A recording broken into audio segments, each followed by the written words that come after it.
여러분, 오늘 이야기는 들으시다가 소름이 쫙 돋으실 수도 있습니다. 아이고, 저도 이 이야기를 처음 접하고 나서 한동안 잠을 제대로 못 잤습니다. 경상도 어느 깊은 산골 마을에 대대로 내려오는 종갓집이 있었습니다. 그 집 광 한켠에는 낡고 오래된 뒤주 하나가 놓여 있었지요. 3대째 내려온 물건이었습니다. 그런데 말입니다. 그 뒤주 근처에만 가면 집안 개가 꼬리를 내리고 도망을 쳤습니다. 아무리 용감한 개도 그 뒤주 앞에서만은 으르렁 대다가 슬그머니 꼬리를 내리고 돌아섰지요. 뒤주 옆에서 자란 감나무는 30년이 넘도록 열매를 한 번도 맺지 않았습니다. 그리고 할아버지는 임종 직전 온 가족을 불러 모아 이렇게 말하였습니다. 그 뒤주만은 절대로 열지 마라. 열면 집안이 망하는 것이 아니라 너희가 부끄러워서 이 마을에 발도 못 붙일 것이다. 도대체 그 뒤주 안에는 무엇이 들어 있었던 것일까요?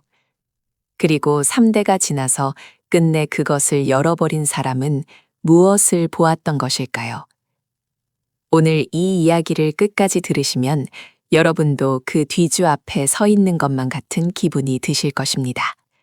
자, 지금부터 시작합니다. 아직 구독 안 하신 분 계십니까? 오늘 이야기 중간에 절대로 끄시면 안 됩니다. 끝까지 들으셔야 진짜 반절을 아실 수 있습니다. 구독 버튼 한번 눌러주시고, 자, 함께 그 뒤주 앞으로 가보겠습니다. 때는 조선 순조 임금님 께서 나라를 다스리시던 시절이었습니다. 지금으로부터 200년도 더 된 이야기입니다. 경상도 영주 땅 소백산 자락이 병풍처럼 둘러싼 조용하고 깊은 마을이 있었습니다.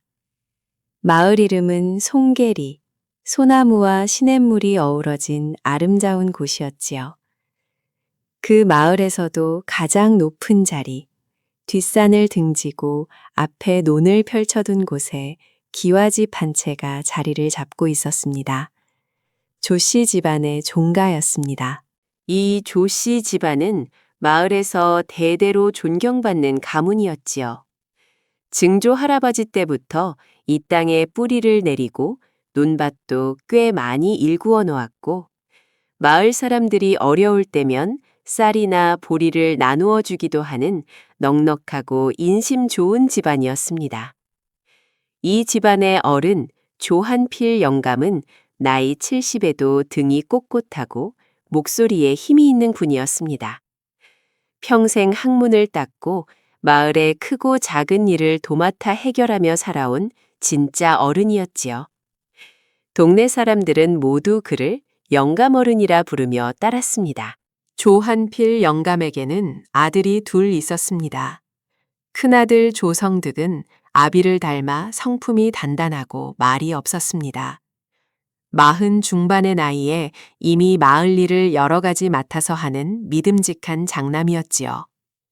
그에게는 아들이 셋 있었는데 그중 장손 조민준이 이 이야기의 핵심 인물이 됩니다. 나이 22살의 조민준은 할아버지를 쏙 빼닮아 눈빛이 날카롭고 머리가 총명하였습니다. 그런데 성격이 조금 급하고 궁금한 것을 참지 못하는 버릇이 있었지요. 할머니는 늘 그 아이를 보며 저놈은 저 성깔이 문제여 하고 혀를 찼습니다. 이 집 광 안에는 물건들이 가득하였습니다. 항아리며 보따리며 농짝이며 오래된 살림살이들이 켜켜이 쌓여 있었는데 그 한복판에 유독 눈에 띄는 것이 하나 있었습니다. 바로 그 뒤주였지요. 뒤주는 나무로 만든 커다란 뒤주였습니다. 쌀이나 보리를 담아두는 큰 통이지요. 그런데 이 뒤주는 달랐습니다. 겉에는 묵직한 자물쇠가 채워져 있었고 나무는 세월이 하도 지나서 거뭇거뭇하게 변색이 되어 있었습니다. 허나 그 크기는 여전히 위풍당당하였지요. 어른 하나가 들어가고도 남을 만한 크기였습니다.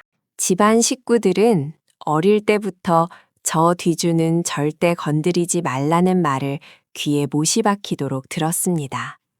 왜냐고 물으면 할아버지는 항상 이렇게만 대답하였지요. 때가 되면 안다. 지금은 묻지 마라. 그 한마디였습니다. 아이들은 무서워서 가까이 가지도 않았습니다. 뒤주 근처에만 가면 집안 개 3마리가 하나같이 꼬리를 내리고 낑낑대며 도망쳤으니까요. 평소에 도둑고양이를 보면 달려들던 놈들이 그 뒤주 앞에서만은 쩔쩔매며 물러났습니다. 그걸 보는 사람들이 저 뒤주 안에 무언가 있는 것이 아닌가 하고 수군거리기도 하였지만 감히 영감어른이 금지한 것에 손을 댈 수 있는 사람은 없었습니다. 그러던 어느 해 가을, 조한필 영감이 몸져눕기 시작하였습니다. 워낙 정정하시던 분이라 마을 사람들 모두가 걱정하였지요. 의원이 다녀갔고 무당도 왔다 갔습니다. 그러나 영감의 기력은 하루하루 빠르게 쇠하여 갔습니다. 결국 찬바람이 불어오는 늦가을, 영감이 온 가족을 병상 앞에 불러 모았습니다. 큰아들 성득과 그 아내, 작은아들 성락과 그 아내, 그리고 장손 민준과 어린 손자들까지. 방 안이 가득 찰 만큼 많은 사람이 모였지요. 영감은 쉰 목소리로 허나 또렷하게 말하였습니다. 내가 이제 얼마 남지 않은 것 같다. 너희에게 당부할 것이 있어서 불렀다. 모두가 숨을 죽였습니다. 광 안에 있는 뒤주 말이다. 사람들의 눈빛이 움직였습니다. 그것만은 절대로 열지 마라. 열쇠는 내가 가져갈 것이다. 뒤주는 그대로 두어라. 10년이고 100년이고 그냥 두어라. 아들 성득이 조심스럽게 물었습니다. 아버지, 도대체 그 안에 무엇이 들어 있습니까? 저희가 알아야 지킬 것이 아닙니까? 영감이 한동안 눈을 감았습니다. 그리고 천천히 눈을 뜨며 말하였지요. 열면 집안이 망하는 것이 아니다. 열면 너희가 부끄러워서 이 마을에 발을 못 붙일 것이다. 그것으로 충분하지 않느냐. 그 말이 마지막이었습니다. 다음 날 새벽 조한필 영감은 조용히 눈을 감으셨습니다. 유언대로 열쇠는 영감의 손에 쥐어진 채 함께 묻혔습니다. 뒤주는 그대로 광에 남았지요. 그런데 이때 누구도 예상치 못한 일이 시작됩니다. 할아버지가 돌아가시고 나자 그 집안에 이상한 일들이 하나씩 벌어지기 시작하였습니다. 영감이 돌아가신 그 해 겨울부터였습니다. 광 쪽에서 밤마다 이상한 소리가 난다는 것이었지요. 처음에는 바람 소리려니 하였습니다. 그런데 듣다 보면 그것이 영락없이 사람이 웅얼거리는 소리 같았습니다.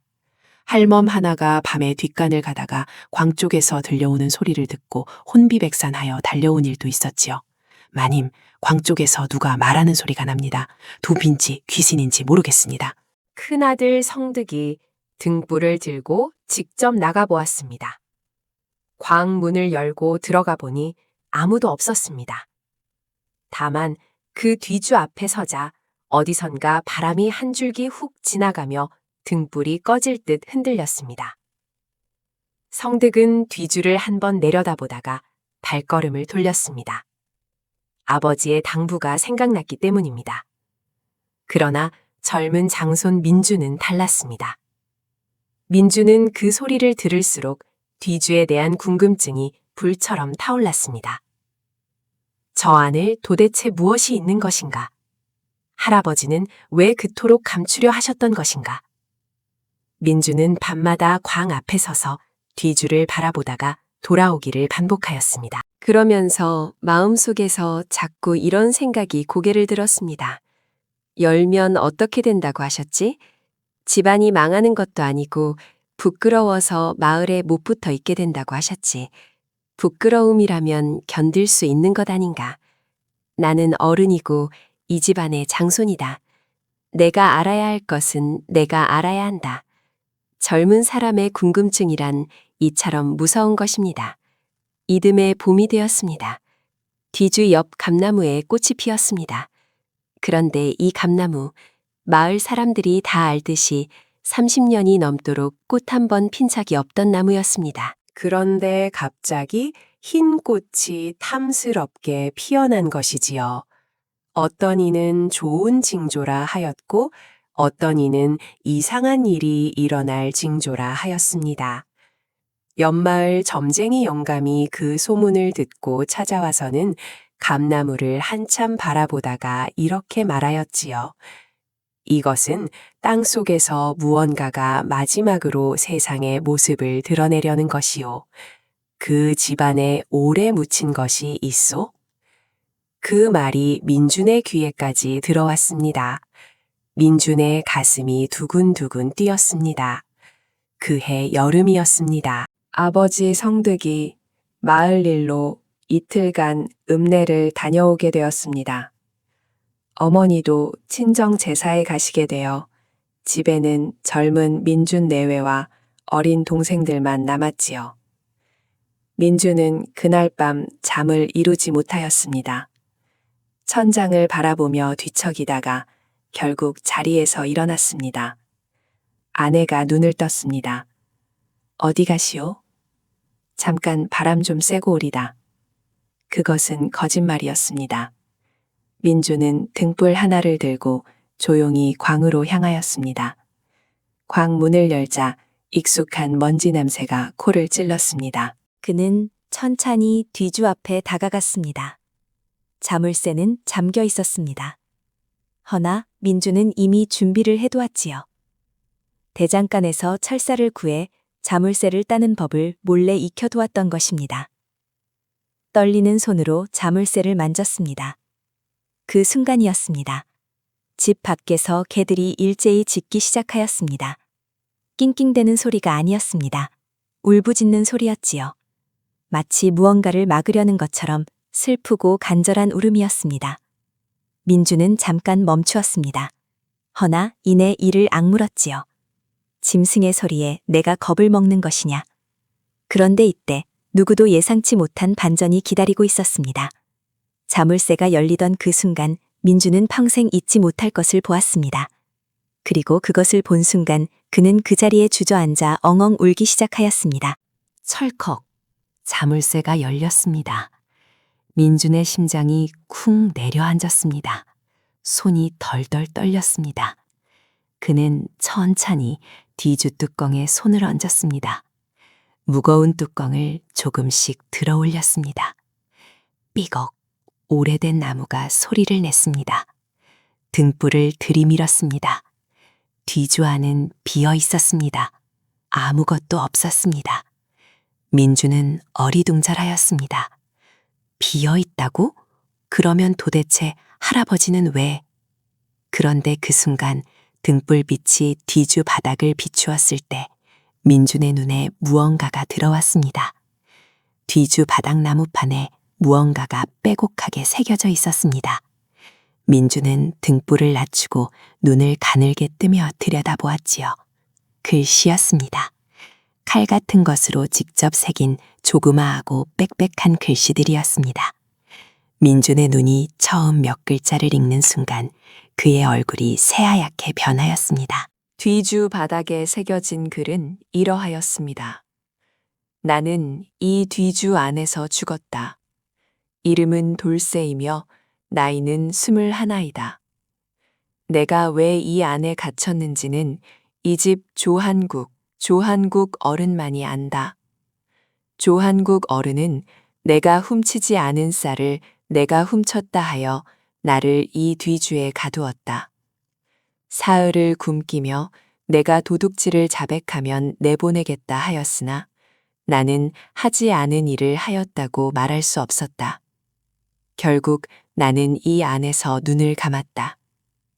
나를 이 안에서 발견한 조한국 어른은 내 몸을 뒤주째 광 안에 밀어넣고 자물쇠를 잠갔다. 나는 이 자물쇠가 언젠가 열리기를 바라며 손톱으로, 이로, 무엇으로든 이 글을 새겼다. 나는 도둑이 아니다. 나의 억울함을 세상에 알려달라. 어미가 나를 기다리고 있다. 애구머니나 민준의 손에서 등불이 떨어졌습니다. 다행히 불은 꺼졌지만 그는 캄캄한 어둠 속에서 그 자리에 주저앉았습니다. 그리고 소리내어 울기 시작하였습니다. 엉엉. 22살 장손이 광바닥에 쪼그리고 앉아 어린아이처럼 울었습니다. 조한국. 그것은 민준의 증조 할아버지 이름이었습니다. 이 집안을 처음 일으킨 어른, 마을 사람들이 칭송하던 그 어른의 이름이었습니다.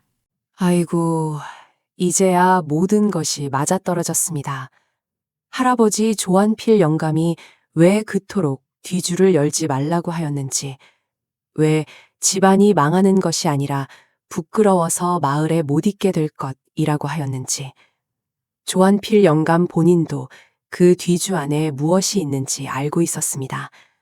아비 조한국이 저지른 일을 알고도 덮어두었던 것이지요. 아버지의 죄를 세상에 드러낼 용기도, 그렇다고 억울하게 죽어간 자의 글씨를 없애버릴 파렴치함도 없었던 것입니다. 그래서 자물쇠를 잠근 채 광 안에 두었던 것이지요. 그리고 그 죄책감을 아들 성득에게 넘겼습니다. 열지 말라는 유언과 함께. 그런데 이때 진짜 마지막 반전이 기다리고 있었습니다. 민준이 그 글씨를 읽은 것으로 끝난 것이 아니었습니다. 뒤주 바닥 글씨의 맨 마지막 줄에는 누구도 상상하지 못한 말이 적혀 있었습니다. 민준은 울다가 다시 등불에 불을 붙였습니다. 그리고 떨리는 손으로 뒤주 바닥의 글씨를 다시 처음부터 읽었습니다.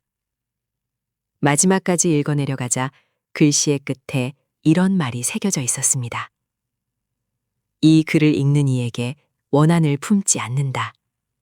다만 한 가지만 부탁한다. 고령 땅 신촌에 가면 최시성을 가진 늙은 어미가 있을 것이다. 그 어미에게 아들 돌쇠가 도둑이 아니었다는 것을 알려달라. 어미가 살아있다면 직접 찾아가주고 이미 돌아가셨다면 무덤 앞에라도 전해달라. 그것으로 충분하다. 나는 원망하지 않는다. 글쎄 말입니다. 이 글을 읽고 민준은 한참을 그 자리에서 움직이지 못하였습니다. 죽어가면서도 이 뒤주 안에서 서서히 눈을 감으면서도 그 어린 종이 마지막으로 새긴 말이 원망이 아니라 부탁이었습니다. 어미에게 알려달라는 것, 자신이 도둑이 아니었다는 것만 알려달라는 것, 그것뿐이었습니다. 이제야 알 수 있었습니다. 집안 개들이 그토록 낑낑대며 뒤주 앞에서 도망쳤던 것은 짐승이기에 오히려 더 예민하게 느꼈던 것이지요. 뒤주 안에 갇혀 억울하게 죽어간 사람의 기운을 짐승들이 먼저 알아챈 것이었습니다. 뒤주 옆에서 30년 동안 열매를 맺지 못하던 감나무. 그것이 뒤주를 연 그해 봄 처음으로 꽃을 피운 것이었지요. 마치 그 안에 갇힌 영혼이 이제 제 이야기가 세상으로 나올 때가 되었다는 것을 알려준 것처럼 그해 가을 감나무에는 생전 처음으로 탐스러운 감이 주렁주렁 열렸다고 합니다. 열면 집안이 망하는 것이 아니라 너희가 부끄러워서 마을에 못 붙어 있을 것이다. 조한필 영감의 그 말. 집안이 망한다는 저주도 아니었고 귀신이 나타난다는 공포도 아니었습니다. 그것은 부끄러움이었습니다. 증조부가 저지른 일이 드러나면 이 집안 사람들이 부끄러워 고개를 들 수 없게 될 것이라는 그 말이 전부였지요. 할아버지는 알고 있었습니다. 그러나 말하지 못하였습니다. 그 죄책감을 안고 평생을 살다 자물쇠와 함께 땅속으로 간 것이지요. 아이고, 민주는 날이 밝자마자 아버지 성득이 돌아오기도 전에 혼자 길을 나섰습니다. 고령 땅 신촌. 걸어서 사흘이 걸리는 먼 길이었습니다. 그는 밥도 제대로 먹지 않고 그 길을 걸었습니다. 발에 물집이 잡히고 다리가 후들거려도 멈추지 않았습니다. 신촌 마을에 도착하여 최씨 성을 가진 늙은 어미를 수소문하였습니다. 마을 사람들은 고개를 저었습니다. 최씨 알매는 아들을 잃고 나서 오래 살지 못했소. 벌써 30년이 넘었구만. 민준의 가슴이 찰렁 내려앉았습니다. 무덤이라도 알 수 있겠습니까? 마을 사람들이 데려간 곳은 야트막한 언덕이 작은 무덤이었습니다. 비석도 없이 그냥 봉분만 남아있는 초라한 무덤이었지요. 민주는 그 앞에 무릎을 꿇었습니다. 그리고 뒤주 바닥에 새겨진 글씨를 떠올리며 입을 열었습니다. 어머님, 저는 경상도 영주 땅 조씨 집안 사람입니다. 어머님의 아드님 돌쇠는 도둑이 아니었습니다. 억울하게 누명을 쓰고 죽었지만 마지막 순간까지 도둑이 아니었습니다. 저희 집안이 그 죄를 지었습니다. 이렇게 찾아와 무릎을 꿇는 것이 너무나 늦은 사주인 것을 압니다. 그러나 용서를 빌고 싶었습니다. 돌쇠는 도둑이 아니었습니다. 민준의 목소리가 끝까지 떨렸습니다. 그는 땅에 이마를 대고 한참 동안 일어나지 못하였습니다. 언덕에서 바람이 한 줄기 내려왔습니다. 마치 오래 기다렸다는 듯 부드럽고 조용한 바람이었지요. 민주는 집으로 돌아와 아버지 성득에게 모든 것을 말하였습니다. 성득은 한동안 아무 말도 못하였습니다. 그리고 마을 어른들을 불러 모아 증조부가 저지른 일을 모두 고백하였지요. 마을이 발칵 뒤집혔습니다. 3대를 내려오며 존경받던 집안이 이런 일을 감추고 살았다는 것에 사람들은 충격을 받았습니다. 그러나 이상하게도 민준 부자를 비난하는 사람은 많지 않았습니다. 스스로 고백한 것이고 먼 길을 찾아가 무릎을 꿇고 온 것이었으니까요. 마을 어른 하나가 이렇게 말하였습니다. 죄는 증조부가 지었지만 사죄는 증손이 하였구나. 이것이 진짜 가문이 해야 할 일이다. 그 뒤로 조씨 집안은 뒤주를 광에서 꺼내 마당에 두었습니다. 뒤주 바닥에 글씨가 보이도록 뚜껑을 열어놓고 그 앞에 작은 위패를 하나 세웠지요. 억울하게 간 돌쇠의 영혼을 기리며 해마다 제삿날이면 조씨 집안 식구들이 그 위패 앞에 절을 하였습니다. 마을 사람들도 그 집을 지나치다가 절을 올리기도 하였지요. 돌쇠가 죽은 지 70년이 넘도록 그의 이름은 그렇게 기억되었습니다. 그리고 그해 가을 그토록 열매를 맺지 않던 감나무에 빨갛고 탐스러운 감이 주렁주렁 달렸습니다. 마을 사람들은 그 감을 보며 말하였지요. 돌쇠가 이제야 눈을 감았나 보다. 이 이야기를 전해 들을 때마다 저는 한 가지를 생각합니다. 사람이 죽어서도 잊히지 않는 것은 재물도 권세도 아닙니다. 억울함이지요. 억울하게 죽어간 자의 한은 이렇듯 뒤주 바닥에도 새겨지고 감나무 열매에도 남아 있습니다.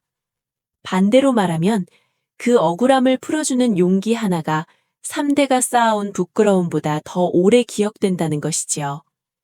민준이 사흘길을 걸어 늙은 어미의 무덤 앞에 무릎을 꿇은 그 장면이 지금도 제 눈에 선합니다. 글쎄 말입니다. 용기란 이런 것이 아닐까 합니다. 잘못을 저지르지 않는 것도 용기이지만 앞사람이 저지른 잘못을 덮지 않고 드러내는 것도 대단한 용기이지요. 오늘 종갓집 뒤주 이야기 어떠셨습니까? 소름이 돋으셨습니까? 아니면 가슴이 먹먹하셨습니까? 저는 이 이야기를 정리하면서 뒤주 바닥의 글씨가 자꾸 눈에 밟혔습니다. 죽어가면서도 원망하지 않는다고 어미에게만 알려달라고 했던 돌쇠. 13살 복순이와 마찬가지로 이 나라 역사 어딘가에는 이렇게 억울하게 간 사람들이 얼마나 많았겠습니까? 오늘도 긴 이야기를 끝까지 함께 해주셔서 진심으로 감사드립니다. 아직 구독 안 하신 분들 지금 눌러주시면 이런 이야기를 앞으로도 계속 들으실 수 있습니다. 다음 주에 또 찾아뵙겠습니다. 안녕히 계십시오.